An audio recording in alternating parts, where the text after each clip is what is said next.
for watching JMC TV.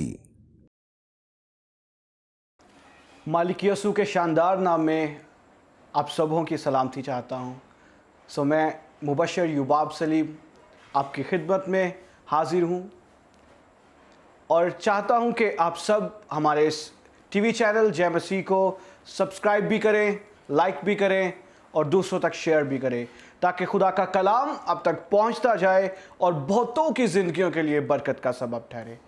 आए हम अपनी आंखों को बंद करेंगे, एक दुआ करेंगे, उसके बाद मैं खुदा की कलाम की सच्चाइयों को आप तक पहुंचाऊंगा। आसमानी पिता, बुजुर्ग खुदावंद, हम तेरा शुक्र करते हैं इन ज़बरदस्त अपॉर्चुनिटीज़ के लिए, इन सहूलतों के लिए खुदावंद जो तूने हमें दी हैं, ताकि खुदावंद इनके द्वारा, इनके ज़रिए हम तेरे कलाम की खिदमत को सर अंजाम दें। बड़ी हिकमत के साथ तू मुझे इस्तेमाल करना, यीशु मसीह के नाम में आमीन।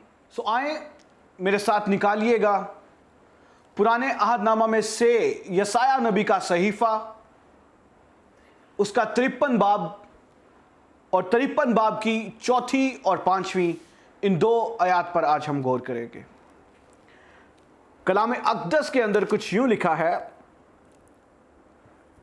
तो भी उसने हमारी मशक्क़तें उठा लीं और हमारे गमों को बर्दाश्त किया,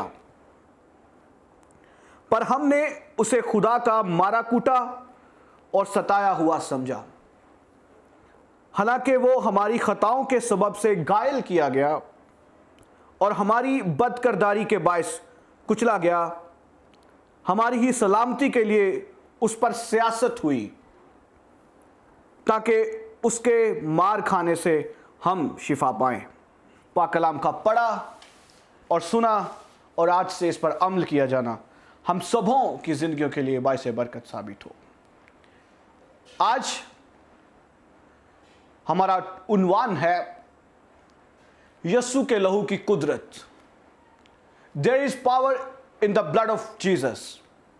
याद रखें मेरे अजीजों, ये जो लफ्ज लहू है, इसके लिए इब्रानी में दामर लफ्ज इस्तेमाल किया गया है और यूनानी में हेमा का लफ्ज लहू के लिए इस्तेमाल हुआ है।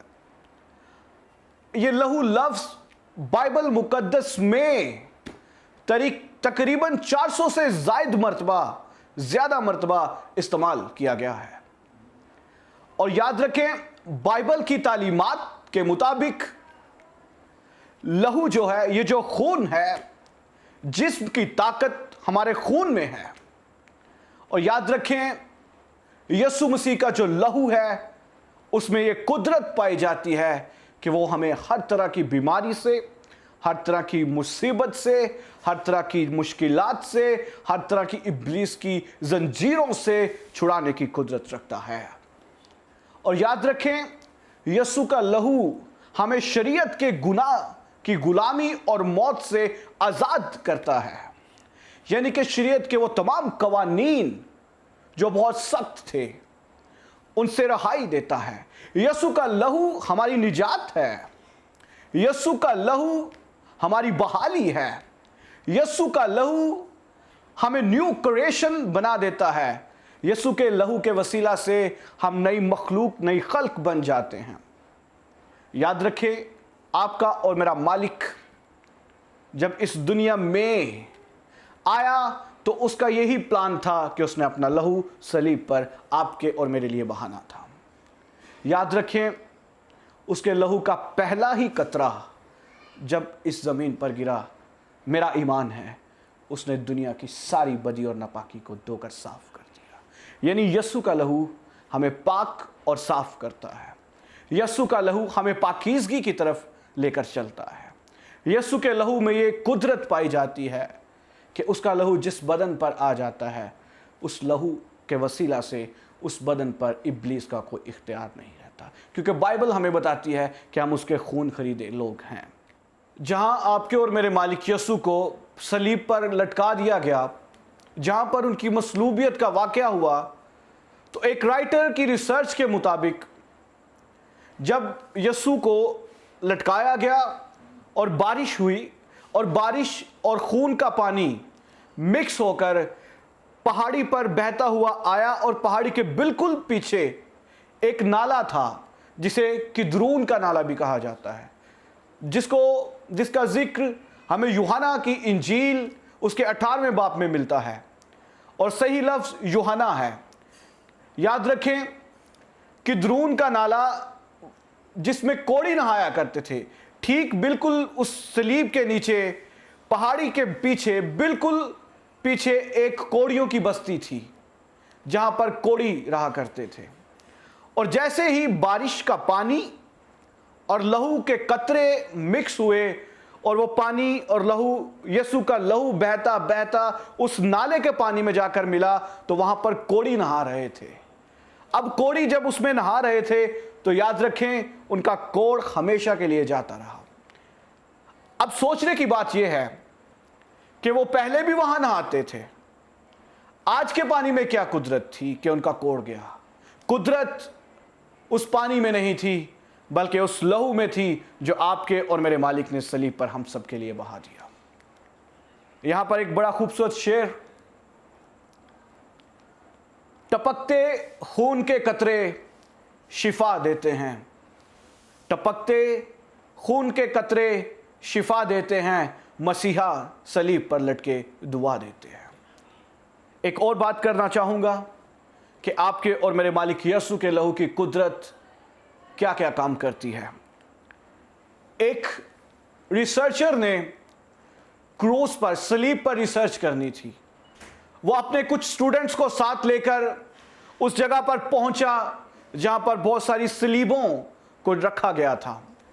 यहूदियों के दौर में, उस दौर में जो सलीबें होती थी या जिनको सलीब पर लटका दिया जाता था, और एक दफा जो सलीब इस्तेमाल कर ली जाती थी मेरे अजीजों, उस सलीब को दोबारा इस्तेमाल में नहीं लाया जाता था। इसलिए काफी सारी सलीबें एक जगह पर रख दी जाती थी। जो यूज्ड कर चुके होते थे उनको संभाल दिया जाता था। नए मुजरम के लिए एक नई सलीब बनाई जाती थी। अब उसको रिसर्च करने का मौका मिला यीशु की सलीब पर, तो वो वहां पर गया, उसके साथ उसके स्टूडेंट्स भी थे, लेकिन उसको मालूम नहीं पड़ रहा था कि इनमें से मालिक यीशु की सलीब कौन सी है। तो उसने अपने पासबान को कॉल की और पासबान से कहा कि मुझे नहीं पता चल रहा, लिहाजा मुझे ये असाइनमेंट मिली है कि मैंने यीशु की सलीब पर रिसर्च करनी है। अब मुझे मालूम नहीं कि यहाँ पर बहुत सारी सलीबें हैं, मुझे नहीं मालूम कि इनमें से मेरे यीशु की सलीब कौन सी है। तो उस पास्टर ने उसे कहा कि तू एक डेड बॉडी का अरेंज कर, तो मैं भी आ रहा हूं। अब जो रिसर्चर्स होते हैं उनको गवर्नमेंट की तरफ से ये अथॉरिटी दी जाती है कि उनके लिए हर एक चीज़ जो है वो मुहैया की जाती है। उसने उस डेड बॉडी को मुहैया किया और वो बहुत सारी सलीबों पर उस डेड बॉडी को रख रख कर देख रहा था। अब स्टूडेंट्स की सोच थी कि शायद ये लंबाई और चढ़ाई या इसी तरह का कुछ होगा, फिर मालूम पड़ेगा कि यीशु की सलीब कौन सी है। जब भी किसी सलीब पर उस मुर्दे को लटाया जाता, वो फौरन से कहता, ये मेरे यीशु की सलीब नहीं है, ये मेरे यीशु की सलीब नहीं है, तीसरी, ये मेरे यीशु की सलीब नहीं है। ऐसे बहुत सारी सलीबें रिजेक्ट कर दी गई। एक सलीब बिल्कुल कॉर्नर में पड़ी थी, बिल्कुल कॉर्नर में पड़ी एक सलीब को जब वहां पर लाया गया और जब वो डेड बॉडी वहां पर लटाई गई तो वो जिंदा हो गई मेरे अज़ीज़ों। और याद रखें, उस मुर्दे को जिंदा करने वाली कुदरत उस लकड़ी में नहीं थी, उस सलीब की लकड़ी में नहीं थी, बल्कि वो कुदरत उसके खून में थी जो उस सलीब पर बहाया गया। सो खुदावंत आप सबको हर वक्त ये तौफीक दे कि आप उठते बैठते ओढ़ते पछोड़ते अपने आप को, अपनी ज़िंदगियों को, अपने घराना को यीशु के लहू में छिपाते रहें। खुदावंत आप सबको बहुत बरकत दे। आमीन।